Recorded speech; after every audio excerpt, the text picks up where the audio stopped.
প্রিয়ান্তি, শেষমেশ কিনা আপনি আমার অ্যাকুরিয়ামে মাছটাকেও ছাড়লেন না। আপনি পারলেন এটা করতে। শেষ পর্যন্ত কি মাছ চুরির খাতায় নাম লিখলে?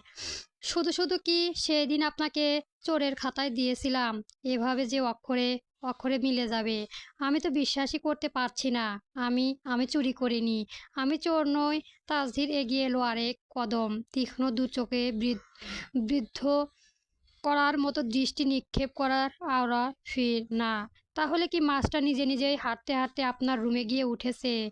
মিথ্যা বলার আগে অন্তত একটা যুক্তি সাজিয়ে নিতে। বিশ্বাস করুন, আমি সব।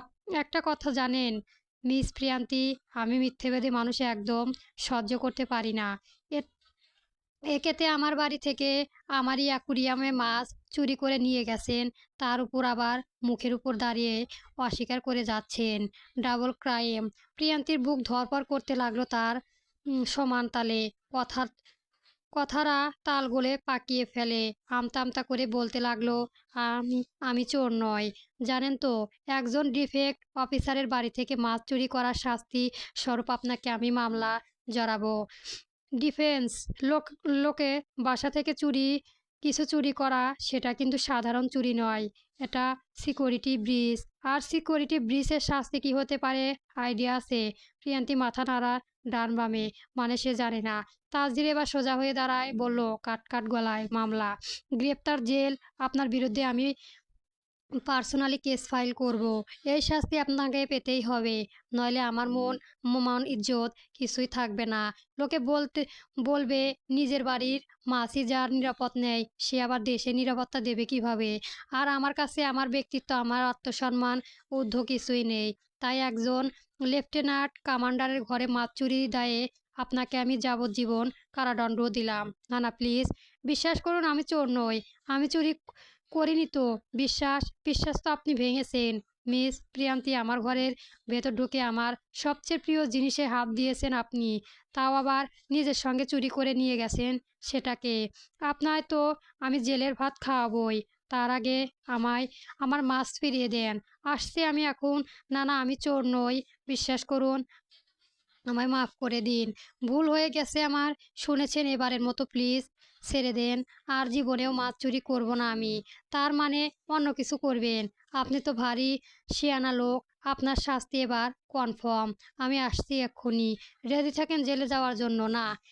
আতঙ্কে ধরফরিয়ে উঠে বসে প্রিয়ান্তি। কপালে চটচটে ঘাম জেরে জেরে পড়ছে তখনও। নিঃশ্বাসের তার তমন্য বুকে উঠানামা করছে অস্বস্তিভাবে। অস্থির চোখে চারপাশে তাকালো একবার। সকালের আলোয় আলোকিত চিরপরিচিতি কটা কক্ষটা চোখে পড়তেই দুম করে ছাড়লো স্বস্তির নিঃশ্বাস। স্বপ্ন স্বপ্ন ছিল এটা। কি ভয়ঙ্কর স্বপ্ন ভরা যায়।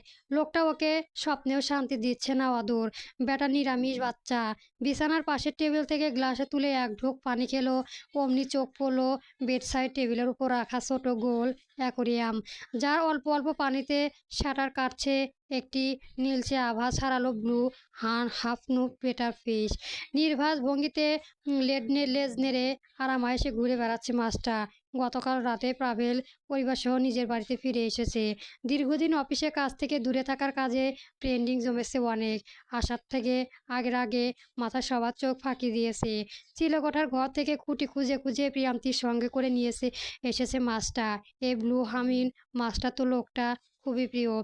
কাউকে ছুটেও দেয় না, ধরতেও দেয় না। আবার তাই তো সবার চোখে ফাঁকি দিয়ে লুকিয়ে নিয়ে এসেছে সঙ্গে করে। বেটা বুঝুক পছন্দে কারো অনুপস্থিতিতে কিভাবে অন্তরটা জ্বলে পুড়ে ছাই হয়। আচ্ছা, এভাবে আনাকে তো চুরি বলা হয়। তাহলে কি ও সত্যি চোর?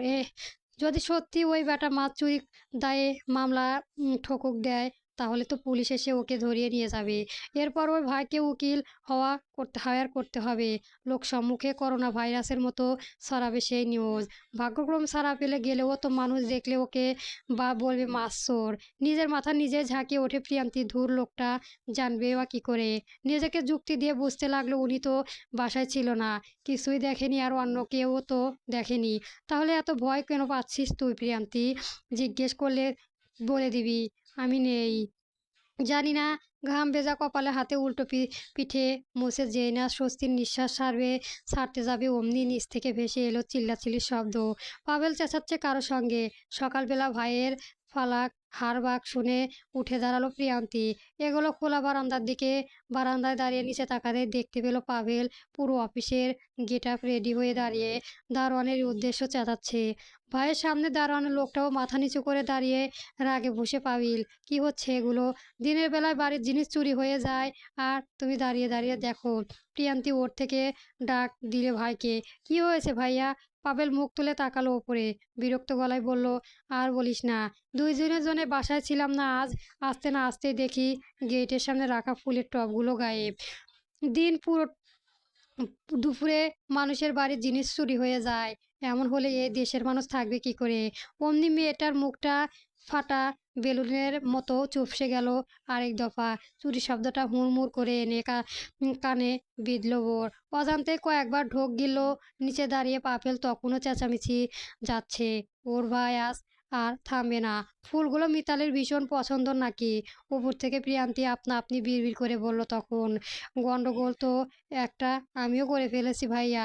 বইয়ের পছন্দ টপ চুরির দায়ে এভাবে বকছো? তাহলে বেটা আমার নিজের অতি পছন্দের মাছ চুরির দায়ে আবার সত্যি সত্যি শুনে না চড়িয়ে দেয়। এজন্যই বলে ভাবিয়া করিও কাজ করিয়া খাইও না বাস। কোয়ার্টারের ভেতরটা তুলনামূলক বড্ড শান্ত আজ। অর্ণব ফাহিমা ইতিমধ্যে সোফায় দখল করে বসে পড়েছে। রুমটা অবশ্যই তাসদিরের। কেন জানি না সবার রুম ছেড়ে ছুড়ে ওনার রুমে এসে আড্ডা আশায় বসায়। স্বাচ্ছন্দ্য বোধ করে এখানেই পা তুলে আরাম করে হেলান দিয়ে বসে আছে অর্ণব। দেখলে ভাবে এটা কোনো মিলিটারির কোয়ার্টার নয়, নিজেদের বাড়ির ড্রয়িং রুম বোধহয়। ভাই একটা কথা বলি বল। আর কি আইডিয়া মাথায় এসেছে? অর্ণব গম্ভীর মুখ করে বলল, এই মিশন শেষ হলেই আমি বিয়ে করুম, ফাইনাল। তুই আগে মিশন থেকে বেঁচে তো ফিরে আয়, তারপর বইয়ের কথা ভাবি। অর্ণব গম্ভীর হয়ে বলে, না ভাই, লাইফে কোনো গ্যারান্টি নাই। তাই ভাবছি আগে বউ, তারপর দেশ। দেশের আগে বউ। শালা তো কোট মালাস করে দিয়ে দিবে শুনলে। বউ তো দেশেরই সম্পদ। মহাযুক্তিদান করার অর্ণব তখন। বিছানার একপাশে পা হেলিয়ে দিয়ে বসে আছে তাসদির। কোলের উপর ল্যাপটপ, চোখ নিস্তব্ধ স্ক্রিনের। অধীর মনোযোগ তার সেখানে। আঙুলগুলো কিবোর্ডে চালাচ্ছে অতি দ্রুত। মাঝে মাঝে ফাইল ওপেন করে নতুন কিছু ইমেইল চেক করতে ব্যস্ত হয়ে পড়েছে। উপস্থিত দুজনের এহেন অপ্রাসঙ্গিক কথা উত্তর দেওয়া তো দূর কথা, ঘামানো না না পর্যন্ত। আর সেই মুখ্য সুযোগটাও লুয়ে নেয় অর্ণব। ফাহিম জানো তাসদির, নিজের কাজে ডুবে থাকলে সামনে যুদ্ধ লাগলেও বলবে না। সামনে যে ওদের একটা মস্ত বড় মিশন অ্যাটেন্ড করতে হবে, সেই দিকেও বিন্দু ভিক্ষুকপতুও নেই। এর অবশ্য কারণও আছে তাসদির। যেখানে পুরো দায়িত্বটা তাসদিরের কাঁধে, সেখানে ওরা এক বুক স্বস্তি নিয়ে অংশগ্রহণ করতে পারে নির্দ্বিধায়। জানে সে সব কিছুই সামলে নেবে। অর্ণব আবার শুরু করলো, আমার এই এক জীবনে ব এর খুব অভাব বোধ করছি বুঝেছিস? ফাহিম ভ্রু কুঁচকে বিচলিত হয়ে জানতে চাইলো, মানে এ যে বিয়ে, বউ, বাসর, এই গুলো লাইফে মিসিং হয়ে জীবনটা নিরামিষ। একটা মিস্টেকই করেছি। মোস্ট ইন ইন্টারেস্টিং আরেকটা ব্রেইন আছে ওই মিসিং তো। মিশনে বিলক্ষণ পড়েছি। হাত দিয়ে ল্যাপটপে মাউস কল করতে করতে ঠান্ডা গলায় বলল বলে উঠল তাসজির। কিছু সময়ের জন্য ভরকে গেল উপস্থিত বাকি দুজন। কি সুন্দর এক খান আলোচনা চলেছে তার। এই ছেলেটা সব কিছুর ভিতরে পায়ে হাত ধুয়ে দিল। একটা এটা যদিও নতুন কিছু নয়। তখনই দরজাটা ঠাস করে খুলে ঢুকলো শেহরোজ। ঢুকেই এইবার ঘরের সবাইকে স্কল করলো। বলল বিরক্তিতে, খুব ফ্রি টাইম চলেছে বুঝি? ফাহিম আস্তে করে পা নামিয়ে বসলো। অর্ণব সোজা হয়ে বসলো। শেহজাদ সরাসরি তাসদিরের দিকে তাকালো।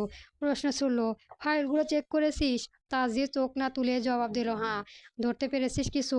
কিছু মুভমেন্ট আছে, বাট নো কনফার্ম ইয়েট। তোরা এভাবে হাসাহাসি করছিলি কেন? বাইরে থেকে তোদের হাসির শব্দ পাওয়া যাচ্ছে। স্যার শুনলে কি ভাববে? শেহরাজের ধমকে কাজ হলো বোধহয়। বাদ দিল সেই টপিক। তবে একটু পরপরই অর্ণব বারবার মোবাইলটা হাতে নিচ্ছে। স্ক্রিন অন করেছে, আবার অফ করেছে। ফাহিম আর চোখে তাকিয়ে বলল, কিরে, বোমা ডিফিউজ করার টাইম গুনছিস নাকি? এভাবে টাইম চেক করছিস কেন? তার থেকেও ইম্পর্টেন্ট ঠিক ৭টা বাজতে ও মোবাইলটা তুলে সঙ্গে সঙ্গে কল লাগাবে কাউকে। পাশ থেকে ফাহিমকে ইশারায় বলল চুপ থাকতে। কলটা ডিরেক্ট ভিডিও কল হয়েছে। ওপাশে কিছুক্ষণ রিং হতে কল রিসিভ হলো। স্ক্রিনে ভেসে উঠল একটি ল হ্যাংলা পাতলা মেয়ের চেহারা। দেখতে অনেকটাই অর্ণবের মতোই। ভেজা চুলে মুছতে মুছতে এগোচ্ছে সামনে। দেখে মনে হচ্ছে সবে ফ্রেশ হয়ে এসেছে। অর্ণব প্রশ্ন ছুড়ল সোজাসাপটা, "কিরে, কি করছিস?" ফারহানা চোখ উল্টালো। বলল বিরক্তিতে, "আমি কি করছি জিজ্ঞাসা করার জন্য তো ফোন দিস নে না। তুই যেটার জন্য ফোন দিস সেটা বল। এই তোর কতবার বলেছি আমি তোর বড় ভাই, একটু রেসপেক্ট দিয়ে কথা বলবি। এই তুই তরকারি বাদ দিবি। পারবো না, অভ্যাসে হয়ে গেছে।" পাশে বসা ফাহিম মুখ চেপে হাসে। অর্ণব চোখ রাঙায় বন্ধুকে। পরপর বলল আবার, "ওইটাই কই?" ফারহানা বিরক্তিতে বলল, "আপনার প্রাণ পাখির সামনেই বসা।" অর্ণব গম্ভীর হয়ে গেল তৎক্ষণাৎ। পাল্টানোর মুখভঙ্গি ডাক শুনতে পারছে না ফারহানা। এবার ফোনটা ঘুরিয়ে দিয়ে ব্যাক ক্যামেরা স্ক্রিনে দেখা গেল স্টাডি টেবিলে বইয়ের উপর মাথা হেলিয়ে দিব্যি আরামায়েশে ঘুমাচ্ছে রুমি, অর্ণবের ফুফাতো বোন। এইবারে এইচএসসি পরীক্ষার্থী। অর্ণব চোখ স্থির করে তাকিয়ে রইল কিছুক্ষণ। তারপর হঠাৎ বলে উঠল, "এভাবে ঝিমোচ্ছিস কেন? রাতে কি ঘুমাস নেই? পড়াশোনা করিস নাকি দুজন বসে বসে ঝিমুস শুধু?" ফারহানা তীক্ষ্ণ গলায় বলল, "আজকে ম্যাডামের মন খারাপ।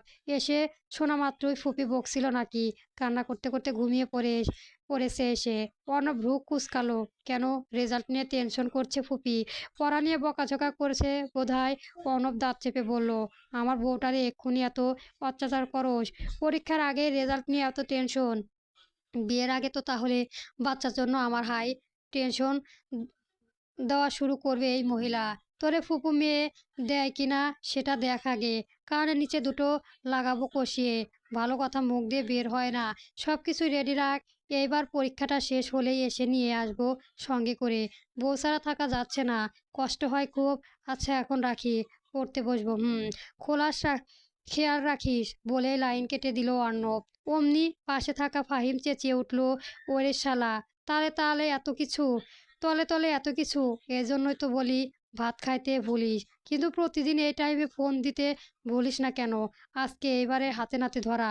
অর্ণব গা ছাড়া ভঙ্গিতে বলল, "স্পেশাল কেউ মামু, মামু ওইসব তোমরা বুঝবা না। এটা স্পেশাল না, ক্রিমিনাল কেস। শেষমেশ কিনা পিচ্চি কাজিনের উপর তোর নামে তো বাল্যবিবাহের মামলা হবে শালা। এই তোরা থামবি বল?" শেহরাজের পরপর ধমকে চুপ হলে না ও অর্ণব। উল্টো গাছড়া ভাব নিয়ে টেনে টেনে বলল, "জ্বলে জ্বলে জ্বলে জলেই তো জীবনে আজ পর্যন্ত এরা দুজন কোনো রিলেশন তো দূরের কথা, কোনো মেয়ে আগ বাড়িয়ে এনে সামনে আসছে কিনা আমার ডাউট। একটা তো মুখের নকশা দেখলেই মেয়েরা ভয়ে পাল্টা আরেকবার।" তাসধীরকে ইশারা করে, "ওইটার সমস্যা তো আজও ধরতে পারলাম না। এক্সটাইল মেইন প্রবলেমটা কই? চেহারা সারু দেখতে মাশাল্লাহ, তারপরও মেয়ে দেখলে যেমন এনার্জি মদ দূর দূর করে। আমার তো এখনও আনাগোনা নিয়ে টেনশন হচ্ছে। দুই ডাঁড়ে শালা নিরামিষ। এইবার বাড়ি আসার পথে হাবলা নিয়ে আসবো। খেতে না চাইলেও জোর করে খাওয়াবো। চাচা চুচা ডাকটা না ওর শুনতে হবে এই জীবনে। Set up idiot!" শেহরজ পুনরায় গজরে উঠলেও নিরুত্তর তাসদীর। বিশেষ কোনো হেলদোল লক্ষ্য করা গেল না ওদের কথায় পরিপ্রেক্ষিতে। আমতা আমতা হয়ে বসে আছে। নিরামিষ কথাটা কানে যাওয়ার পর থেকে এই আনমরা ভাব লক্ষ্য করেছে শেহরজ। নইলে এতক্ষণে তার আগেই সেই রামধাম দিয়ে উঠল। ততক্ষণে কি করে তাসদীর পাশ থেকে ফোনটা হাতে তুলে নেয়। পরপর 2 সেকেন্ড নড়েচড়ে পুনরায় ফেলে রাখে বিছানায়। আড্ডায় আসরে ইটিঘটি আপাতত গেল। গোল হয়ে বসেছে সবাই। তাসদীর আগের জায়গাতে বসে আদেশ দিল সবাইকে, "অপারেশন কোড, কালো জোয়ার টার্গেট কক্সবাজার উপকূলের বাইরে। ডিপসি রুট ইন্টেল বলেছে একটা আন্তর্জাতিক স্কলগিল নেটওয়ার্ক এর রুট দিয়ে আসতে চালান করেছে। লোকাল সাপোর্টও আছে।" ফাহিম ভ্রু কুঁচকালো। লোকাল মানে ভেতরের লোক? এই অপারেশনের সবচেয়ে বড় সমস্যা টার্গেট ভিজিবল না। অর্ণব নিচু গলায় বলল, "ঘাপটি মেরে আছে এক্সটার্লিল।" তাসদীর মাথা নাড়ালো। তারপর একে একে সবার দিকে তাকালো। বলল অর্ণব, "তোর কাজ ডাটা ট্র্যাকিং, কমিউনিকেশন সিগন্যাল, যে কোনো ডিলিটার মুভমেন্ট সব নজরে রাখবি। ওরা কোথা থেকে আসছে, কোথায় থামছে, আর লাইভ আপডেট চাই সব কিছুই। সব কিছুই মিন্স এভরিথিং। অর্ণব মাথা ঝোঁকালো ডান। শেহরোজ, তুই স্নাইপার কাভার দিবি, দূর থেকে ক্লিক শট মারবি, কোনো মিস না যেন না হয়। আর ফাহিম, তুই আন্ডারওয়ার্ল্ড ইডিয়েট থাকবি, যেখানে আমরা যেতে পারবো না সেখানে তুই যাবি। বিষয়টা যতটা ইজিলি দেখাচ্ছিস ততটাও কিন্তু না। এটার সঙ্গে বড় কোনো চক্রের হাত রয়েছে, যার হাত সরাসরি আন্ডারওয়ার্ল্ড পর্যন্ত চলে। তাই কোনো ভুল চলবে না। গড্ডে ঢাকায় অভিজাত বিজনেস জেনে মাঝখানে দাঁড়িয়ে থাকা সবচেয়ে নজর করা করে মোচড় সুউচ্চ তখনও এক যে কর্পোরেশনের দেশের অন্যতম বিলাসবহুল কর্পোরেশনের অফিস। 10 তলায় বিল্ডিংটির ভেতরে প্রবেশ করলেই চোখ আটকায় এর মার্বেল ফ্লোর, স্কিলটা লাইটিং আর দেওয়ালের মিনিমাইস্টেল। মিটিংয়ের জন্য প্রস্তুত। দীর্ঘ ওভার টেবিলের চারপাশে বসে আছে বাংলাদেশের নামকরা কর্পোরেশন প্রতিনিধি, সাথে বিদেশি ক্লায়েন্টরাও। সবাই মূলত অপেক্ষায় একজনের জন্য, কোম্পানির সিইও জানিফার রাজ। অবশেষে নির্দিষ্ট সময়ে তার পায়ের হাত হিল শব্দ ভেসে এলো করিডোরে জুড়ে। অটোমেটিক সেফ কন্ট্রোল কাচের দরজা খুলে গেল নিজে নিজেই। সাথে সাথে দৃষ্টিগোচর হলো কালো ফরমাল স্যুটের মোড়ানো এক নারী দেহ, খোলা চুলগুলো মিডিয়ার সাইডে, ড্রেসের সাথে ম্যাচিউর করা পায়ের জুতো, কালচারটাও নিউ। মেকআপের আস্ত রঙের থাকা নারীকে প্রথম দেখায় বোঝার সাধ্যই নেই তার জন্মস্থান বাংলাদেশ। হলিউডের সিনেমায় দেখানো অত্যন্ত বিশালশালী পরিবারের কোনো রাজনৈতিক ঘরের একরা রুদ্ধভাষী গুরুগম্ভীর পার্সোনালিটি সম্পর্ক মেয়ে মনে হবে। তাকে দেখতে কক্ষের উপস্থিত বয়সের ছোট বড় সকলেই একযোগে দাঁড়িয়ে গেল। মেয়ে হলে এর মধ্যে হাতে গোনাও একটা মেয়েলি বৈশিষ্ট্য ছাড়া লক্ষ্য করা যায় না অন্য সব কিছুই। স্বভাব ছেলেদের থেকেও এগিয়ে। জানিফা এগিয়ে গিয়ে বসে সিটে। বসতে বসতে আওড়ায় গম্ভীর গলায়, সিট বলা সবাই বসে পড়ে যায় জায়গায়। পার্সোনাল অ্যাসিস্ট্যান্ট পাশে ফাইল খুলে প্রস্তুত। ততক্ষণে মিটিং শুরু হলো। প্রজেকশন চলেছে, ডাটা শেয়ার চলছে। কোনো অপ্রয়োজনীয় একটা শব্দ উচ্চারণ করলো না। এর মাঝেই একজন বিদেশি ক্লায়েন্ট, সম্ভবত নতুন, ঠোঁট প্রশস্ত করে হেসে উঠল দাঁড়ায়। Nice to finally meet you miss Jafrin বলতে হাত বাড়িয়ে দিল সম্মুখীন হ্যান্ডশেকের উদ্দেশ্য। চারপাশ উপস্থিত সকলের চোখ পড়ল। উপস্থিত অস্বাভাবিকার কিছুটা আঁচ করলেও পরেই রীতিমতো থমকে গেল প্রত্যেকে। জানিফা তাকালো নির্লিপ্ত, তবে বাড়ালো না হাত। লোকটা তখন হাত বাড়িয়ে রেখেছে ওর অভিমুখে। ওর পার্সোনাল অ্যাসিস্ট্যান্ট রয়ন সামান্য এগিয়ে এসে ভদ্র স্বভাবে জানাল তাকে, ম্যাম, যে ডার্জেন্ট ডু হ্যান্ডশেক। লোক একটু ইতস্ত করে বসে পড়লো জায়গায়, অপ্রস্তুত হাসি মেখে প্রস্তুত করলো। আই সি শ্যাম, ওই। জানিফের উক্ত বাণীতে থামিয়ে রাখা মিটিং শুরু হলো পুনরায়। সময় নিয়ে শেষ হলো কনফারেন্স। শেষ হতে না হতেই সবাই রুট ছাড়লো তাড়াহুড়ায়। কক্ষ থেকে বেরিয়ে হাঁপ ছাড়লো অনেকেই।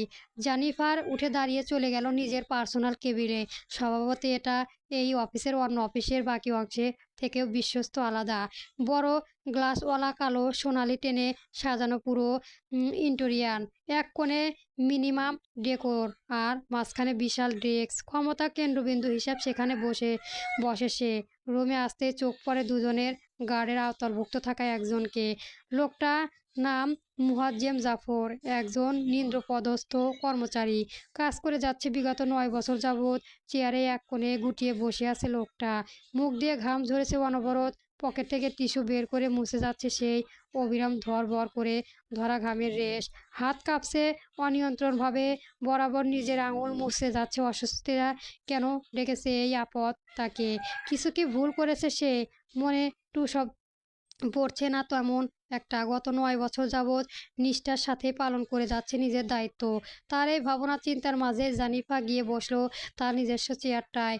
বসতে বসতে হাঁক ছাড়লো দাঁড়িয়ে থাকা গার্ডের উদ্দেশ্য। মীর জাফরকে এখনো খাতির আপ্যায়ন করা শুরু করিনি। এর জন্য কি তোদেরকে আলাদা করে ইনভাইটেশন পাঠাতে হবে? বলতে না বলতেই এতক্ষণ যাবৎ প্রতিতে দাঁড়িয়ে থাকা যে 1-2 গার্ড হঠাৎই ঝাঁপিয়ে পড়লো লোকটার উপর। Madam, madam. বাকিটুকু বেলার আর ফুসসং পেল না লোকটা। আর আগেই বলিষ্ঠ দেহি ওর দুজনের এলোপ্যাথিও মেরেই যাচ্ছে লোকটাকে। লাথিঘুষি কোনোটাই বাদ যায়নি নির্ভয়ে মারাতে শুরু করলো তারা। লোকটা খুব বিকৃত হয়ে গেল, যন্ত্রণায় কাঁদাচ্ছে, ছটফট করছে, চিৎকার করছে, নাক দিয়ে রক্ত গড়িয়ে পড়ছে, তবুও আকুতি জানিয়ে বলল অস্পষ্ট, ম্যাম ম্যাম প্লিজ, আমি কি করেছি, আমার ভুলটা তো অন্তত বলুন। জানিফা এতটা সময় ফাইল চেক করে যাচ্ছিল। কিছু কিছু জায়গায় তার সাইন লাগা, সেখানে সিগনেচার দিয়ে থামে সে। এতক্ষণের জন্য একবারও তাকিয়ে সেখানে চোখ তোলে। লোকটা আহাজারিতে একটার সময় বিরক্তিতে রয়নকে হাত ইশারা করতে লোকটার সামনে গিয়ে দাঁড়ায় রয়ন। ম্যাডামের অফিসে কাজ করিস, অথচ ম্যাডামের রুলস ভাঙার সাহস কোথা থেকে পেলি তুই? জানিস না ম্যাডাম এসব পছন্দ করেন না? কি করেছি আমি? অ্যাসিস্ট্যান্ট এবার আরও ঠান্ডা স্বরে বলে, গত কয়েকদিন ধরে যে অফিসে আসা নিউ এমপ্লয়িকে উত্ত্যক্ত করিস, হ্যাবার করে যাচ্ছিস নিজের মেয়ের বয়সী মেয়েকে, সেসব কি ম্যাডাম দেখে দেখে না ভেবেছিস? আর আজ তো তুই সবই সীমা অতিক্রম করেছিস। মেয়েকে বাজেভাবে স্পষ্ট করতে যাওয়ার ঘটনা জানতে পারায় পরও যে যোগ্য শ্বাস নিচ্ছিস তাও শুকরিয়া কর অন্তত। জানিফাকে হাতে ধরা তখন একটা গোল স্প্লিনার, সে আঙুলের মাঝে রেখেই ঘুরিয়ে যাচ্ছে সে, নির্লিপ্ত শীতল দৃষ্টি স্থির সেদিকেই। লোকটা চিৎকার কাকুতি কিছু স্পর্শ করছে না তাকে। ম্যাম প্লিজ, আমি জানি না। আমি পরপর একটা গার্ডের ঘুষি, মাঝপথে থেমে গেল লোকটা। নাক থেকে গড় গড় করে গড়িয়ে পড়ছে রক্ত, মিশে যাচ্ছে তা মেঝেতে। অবশেষে প্রচণ্ড বিরক্তিতে উঠে দাঁড়িয়ে এলো জানিফা, হাতে ইশারায় বুঝলো ওদের থামাতে। থামা গার্ডদের থামাতে লোকটা মনে কিছুটা বলে পেল। সে জোরে জানালো, আকুতি ভরা উন্নত হাত জোর করে মিনতি করলো, ভুল হয়ে গেছে ম্যাডাম, মাফ করে দিন শেষবারের মতো, আর কখনো করব না এমনটা। এই শেষবারের মতো ক্ষমতা করে দিন আমায়, আমার ঘরে ছোট ছোট দুটো বাচ্চা আছে। জানিফা এগিয়ে গিয়ে দাঁড়ালো লোকটার সামনে, কোনো পূর্বাভাস ছাড়াই আকম্মিটা নিজের পায়ে উঁচু হিটা তুলে সরাসরি লোকটার ডান হাতের উপর চেপে ধরলো। সেই হাত যেন হাত দিয়ে সেই স্পর্শ করতে চেয়েছিল একটি নিরীহ মেয়ের বয়সী নারীকে। আ আ করে এক আর্তনাদ বেরিয়ে এলো লোকটার বুক ফুটে। থামলো না তখনও জানিফা, বরং আরো জোরে চাপ দিয়ে দাঁড়িয়ে থাকতো নিউড। শরীরের সমস্ত ভর ঢেলে দিল ওই এক পায়ের। প্রাডার ব্র্যান্ডের সিলের ধারালো প্রশান্ত মাংসের ভেতর ঢুকে যাচ্ছে যেন। লোকটা ছটফটানি বাড়ালো বহুগুণে, কিন্তু গার্ডের শক্ত হাতে তাকে চেপে ধরে রেখেছে, নড়তে দিচ্ছে না। জানিফার রাজের পার্সোনাল ডিকশনারিতে ক্ষমা বলে কোনো শব্দ নেই। হাতের তালুর উপর পা ডবিয়ে রেখে ইশারায় রনককে বলল কিছু একটা দিতে। রয়নের জন্য ইশারাটুকুই যথেষ্ট। চট জলদি টেবিলে থাকা একটি বিশেষ পেন এনে তুলে দিল তার বারান্ত হাতটায়। সিলভার রঙে দাঁড়ালো সারু পেনটার রং আঙুলে ফাঁকে ঘুরিয়ে ঘুরিয়ে দেখলো একবার, এক ঝকটার সামনে ঝুঁকে পড়ল।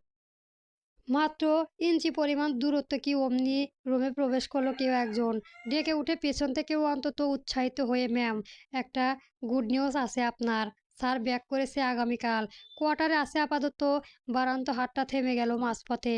এতক্ষণ যাবৎ থাকা গম্ভীর মুখটার সঙ্গে সঙ্গে দৃঢ়গোচর হলো একটু একটু কারো স্নিগ্ধ প্রশান্তি স্পর্শ, নরম হয়ে এলো মুহূর্তে ভেতরটা। পেনটা হাতে চেপে ধরে এবার লোকটার দিকে অসহায় চোখে চেয়ে আওড়ালো, তোর ভাগ্য ভালো, অনেক দিন পর মনটা আমার তৃপ্তি হয়েছে। বুকের ভেতরে থাকা অধন যন্ত্রণা ছটফটিয়ে কমেছে। ভালো লাগছে ভীষণ, মনটাও ভালো। আপাতত তোকে আর স্পর্শ করে হাতটা নোংরা করতে চাচ্ছি না। যা বলে গার্ডদের ইশারায় বলল রুম ক্লিন করতে। সেই সাথে পায়ের জুতোগুলো খুলে রাখলো একপাশে। রয়নকে বলল জুতোর ব্যবস্থা করতে।